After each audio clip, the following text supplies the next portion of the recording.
आज की वीडियो में हम लोग चर्चा करेंगे कि एप्लीकेशन कैसे लिखा जाता है। ठीक है, एग्जाम में हम लोग को 5 नंबर को देखने को मिलता है, एप्लीकेशन या लेटर है। एकदम 5 नंबर फिक्स है, निश्चित आना ही है, चाहे आर्ट्स हो, कॉमर्स हो या फिर साइंस हो। तो डायरेक्ट हम लोग चर्चा करेंगे। क्वेश्चन लिखा गया है, write an application to your headmaster या प्रिंसिपल आस्किंग हिम। ठीक है, यानी कि आपको अपने प्रधानाध्यापक के पास एक आवेदन पत्र लिखना है, आस्किंग हिम। ठीक है, उनसे कहना है फॉर लीव, मतलब छुट्टी चाहिए, किस लिए? फॉर ए वीक, मतलब एक सप्ताह की छुट्टी चाहिए, to attend your cousin's marriage. आप अपने कोई चचेरा ममेरा फुफेरा भाई बहन की शादी में जाना चाहते हैं, उसके लिए आपको अपने प्रधानाध्यापक से एक सप्ताह की छुट्टी चाहिए, इसी पर लिखना है। ठीक है, देखो छुट्टी मांगना है किसी भी पर्पज से, चाहे प्रिंसिपल के पास किसी भी पर्पज से आपको एप्लीकेशन लिखना है, तो ढांचा जो है वह यही रहता है। थोड़ा सा हम लोग चेंज करते हैं, देख लीजिए कहाँ कहाँ हम लोग चेंज करेंगे, चाहे कैसे लिख रहे हैं। तो स्टार्ट करते हैं, टू द हेडमास्टर या प्रिंसिपल। ठीक है, टू द हेडमास्टर या प्रिंसिपल, यानी कि सेवा में प्रधानाध्यापक महोदय। अब कौना कॉलेज के, किस विद्यालय के, तो यहाँ पर लिखा गया है बीकेजी हाई +2 स्कूल लौरिया। आपका जो अपना स्कूल होगा, जो कॉलेज में आप पढ़ते हैं, वहां का एड्रेस देंगे। एक लाइन छोड़कर हम लोग लिखते हैं सब्जेक्ट। ठीक है, तो देखो एप्लीकेशन जब आप लिखते हो तो कोई जरूरी नहीं है कि यही क्वेश्चन आपके परीक्षा में पूछेगा। कोई भी प्रश्न पूछा गया हो, उसमें कह रहा है कि एप्लीकेशन लिखने के लिए हेडमास्टर के पास है ना, तो आपके क्वेश्चन में जहां फॉर मिल जाएगा, उस फॉर से उठा के डाल दीजिएगा ना, तो पूरा वो क्वेश्चन आपका सब्जेक्ट बन जाएगा। देखिए यहाँ पर क्या लिखा है, फॉर लिखा है, आस्किंग हिम, तो फॉर लीव, किस लिए? फॉर लीव, छुट्टी के लिए।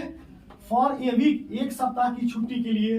To attend your cousin's marriage, इसमें डाल दिया जाएगा सब्जेक्ट में, for leave for a week to attend your cousin's marriage. जब भी सब्जेक्ट की बात आएगी तो आपके क्वेश्चन में जहां फॉर दिया रहेगा, उस फॉर से उठा के सब्जेक्ट में डाल देंगे। ठीक है, फिर हेडमास्टर के पास, प्रिंसिपल के पास जब आप आवेदन पत्र लिखते हैं, एप्लीकेशन लिखते हैं, तो वह आप डायरेक्ट ऑफिस में लेकर नहीं देते हैं। सबसे पहले किनको देते हैं? क्लास टीचर को। क्लास टीचर को आप अपनी पूरी बात बताते हैं और उनके हाथों में सौंपते हैं कि सर प्रिंसिपल साहब से कहो कि हमको छुट्टी दिलवा दीजिए। तो इसीलिए हम लोग यहाँ क्या लिखते हैं? थ्रू द क्लास टीचर, यानी कि वर्ग शिक्षक के द्वारा। ठीक है, अब एक लाइन यहाँ भी छोड़ेंगे और लिखेंगे सर, यानी कि महाशय, most humbly and respectfully. Humble भी क्या होता है? विनम्र। हम्बल भी क्या होता है? विनम्र होता है। तो सर महाशय, मोस्ट हम्बली एंड रिस्पेक्टफुली, बड़ी विनम्रता से और आदर पूर्वक, I beg to say that, आपसे कहना है। दैट का मतलब क्या होता है? कि यहाँ पर दैट जो है वह कंजंक्शन के रूप में प्रयुक्त हुआ है। ठीक है ना, तो sir most humbly and respectfully, माने महाशय, बड़ी विनम्रता से और आदर पूर्वक, आई बेग टू से, मुझे कहना है, दैट की I am a student of class 12 arts of your school of your college. ठीक है, माने बड़ी आदर पूर्वक और बड़ी विनम्रता से आपसे कहना है कि मैं, अपना नाम लिख दीजिएगा, चाहे ऐसे लिख दीजिएगा कि I am a student of, माने मैं आपके महाविद्यालय का, चाहे आपके विद्यालय का 12वीं कक्षा का छात्र हूँ। ठीक है, यहाँ पर जिनका साइंस वो साइंस कर लेंगे, यहाँ पर लिखा गया ना 12 आर्ट्स, तो आप क्या करेंगे? 12 साइंस कर लेंगे।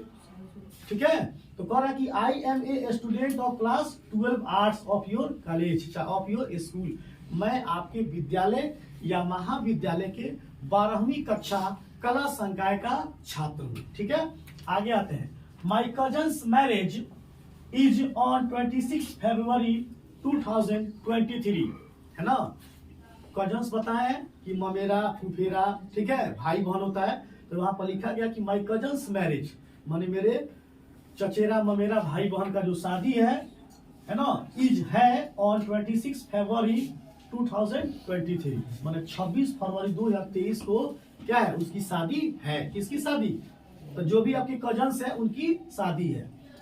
आई want to attend my cousin's marriage, और correct, I want to attend, मैं क्या करना चाहता हूँ? शादी को अटेंड करना चाहता हूँ, उस शादी में शामिल होना चाहता हूँ। किसकी शादी में? माई कजन्स मैरिज, है ना। जो भी आपके चचेरा में मेरा भाई बहन है, उनकी शादी में आप क्या चाहते हैं? शामिल होना चाहते हैं। सब कोई चाहेगा, कि भाई हम शादी ब्याह में जाए, एंजॉय करें, ठीक है।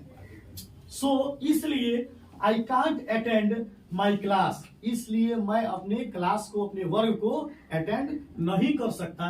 फ्रॉम मीन्स क्या होता है, से, तो from 20 February to 26 February till, एक मतलब हुआ कि 20 फरवरी से लेकर और 26 फरवरी तक मैं अपना क्लास अटेंड नहीं क्या करूंगा, नहीं कर सकूंगा, चाहे नहीं कर सकता हूं, ठीक है।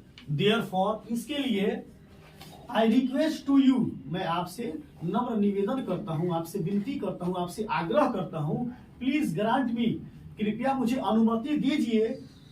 किस लिए, ग्रांट मी लीव, मुझे अनुमति दीजिए, लीव छुट्टी के लिए, for a week to attend my cousin's marriage, है ना। इसके लिए मुझे आप क्या कीजिए, अनुमति दीजिए कि मैं एक सप्ताह की छुट्टी मुझे मिल जाए, है ना।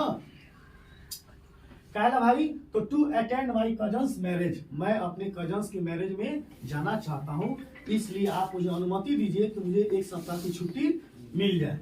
I shall be very thankful for this, इसके लिए मैं आपका बड़ी आभारी रहूंगा, मैं आपका आजीवन आभारी रहूंगा, मैं आपका सदा आभारी रहूंगा। जो कॉर्नर होता है कोना, वहां पर लिखते हैं योर ओबेडिएंट स्टूडेंट, यानी कि आपका आज्ञाकारी छात्र, आप अपना नाम लिख लेंगे, ठीक है। यहाँ पर क्लास लिख लेंगे और यहाँ पे रोल नंबर लिखेंगे नीचे, और जो ये कॉर्नर बनाते हैं उसके जस्ट बगल में क्या लिखेंगे, डेट लगा देंगे। डेट कितना है, तो जो भी डेट होगा उसको लगा देंगे। देखिए, आपको डरने की कोई बात नहीं है ना, आपको थोड़ा सा चेंज करना होता है। आप कोई भी एप्लीकेशन लिखते हैं, ठीक है ना, तो देखिए आप हेडमास्टर के पास कोई भी लिखेंगे तो यही लिखना पड़ेगा आपको, टू द हेडमास्टर या प्रिंसिपल, आपका जो स्कूल कॉलेज है उसका नाम लिखेंगे। और चेंज क्या होगा, केवल सब्जेक्ट, वो अभी सब्जेक्ट के लिए आपको परेशान होने की आवश्यकता नहीं है। आपका जो क्वेश्चन दिया गया है उस क्वेश्चन में जहां फॉर लिखा है ना, और कुछ समझ में नहीं आता है तो आपके प्रश्न में जहां फॉर लिखा गया है, जैसे हम लोगों ने क्या किया था, फॉर लीव के बाद उठा के पूरा सब्जेक्ट में डाल दिया था। तो आपको भी अगर सब्जेक्ट समझ में नहीं आता है तो क्वेश्चन में फॉर लिखा होगा, फॉर के बाद उठा के पूरा डाल दीजिए, वो आपका सब्जेक्ट बन जाएगा। उसके बाद थ्रू द क्लास टीचर ये रहेगा, ये सब रहेगा आपका, टू रहेगा, द हेडमास्टर या प्रिंसिपल रहेगा, आपकी स्कूल का नाम रहेगा। सब्जेक्ट में थोड़ा सा चेंज कर देंगे क्वेश्चन के अकॉर्डिंग।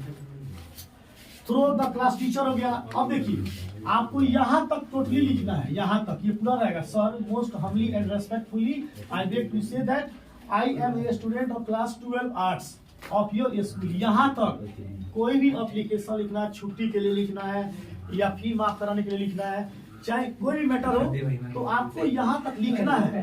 उसके बाद क्या करेंगे, एक दो लाइन चेंज करेंगे। उसके बाद फिर क्या करेंगे, यहाँ से लिखते हैं therefore I requested to you please grant me, यहाँ तक लिखेंगे।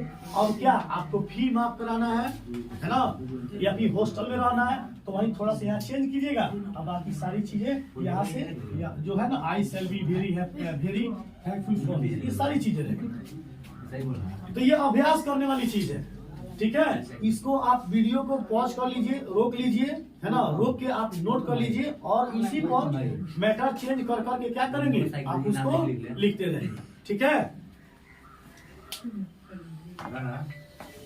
तू कहाँ बेचने वाला भाई हमारे इतना